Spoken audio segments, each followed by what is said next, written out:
агентияи мубориза бо коррупсияи тоҷикистон рӯзи 23 июли соли 2024 аз анҷоми тафтиши пешакии парвандаи ҷиноятии раиси кумитаи идораи замини шаҳри Панҷакент Ғолиб Муродзода хабар дод. Муродзода ва шариконаш ба гирифтани беш аз 58 000 сомони пора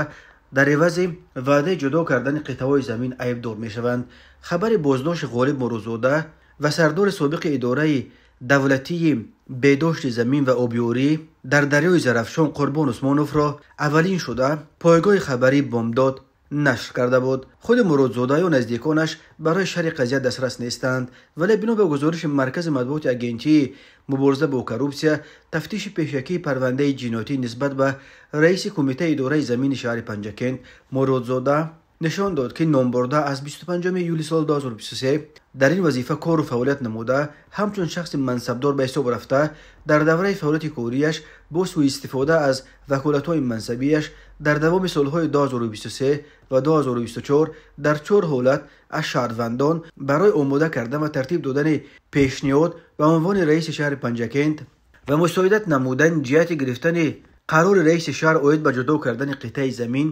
ҷамъ ба маблағи 18 000 сомониро ғайриқонунӣ гирифта онро тасарруф намуда ба эҳтиёҷоти шахсияш сарф кардааст. ғайр аз ин гуфта мешавад дар иттилои агентӣ Муродзода кирдорҳои ҷиноятии худро идома дода давоми моҳҳои феврал-апрели соли 2024 дар асоси маслиҳати пешакӣ боробари кооперативи тиҷоратии ҳаёти нав Зиёвиддинов амал карда барои ба фурӯш баровардани 20 гектар қитъаи замин аз ҳудуди ҷамоати деҳоти саразми шаҳри Панҷакент аз шаҳрванд маблағи 40 000 сомониро гирифта, ки дар натиҷа дар ҷои ҳодиса аз тарафи кормандони агентӣ дастгир карда шуд. оид ба ин ҳолат нисбат ба Ғолиб Муродзода ва дигарон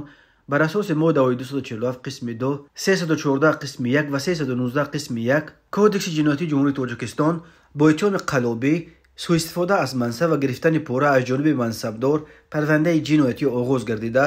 ин парванда баъди анҷоми тафтиши пешакӣ барои баррасӣ ба додгоҳ ирсол карда шудааст. ба Муродзода ва шариконаш барои қаллобӣ бо истифода аз мансаб бар асоси қисми 2 моддаи 247 ҷарима ва ё аз 2 то 5 соли зиндон, барои сӯистифода аз мансаб бар асоси қисми 1 моддаи 314 ҷарима ва ё то 3 соли зиндон ва барои гирифтани пора бар асоси қисми 1 моддаи 319 ҷаримаи ҳангоф ба маблағи аз 262 800 сомонӣ то 657 000 сомонӣ ва ё то 5 соли зиндон таҳдид мекунад. кумитаҳои замин яке аз фасодзадатарин идораҳои давлатӣ дар Тоҷикистон дониста мешаванд. танҳо дар моҳи апрели соли 2024 раисони кумитаҳои замини ду шаҳри Кулу ва Панҷакент ва ноҳияи Хӯросон бо иттиҳоми гирифтани пора дар эвази ваъдаи ҷудо кардани қитъаи замин дастгир карда шуданд.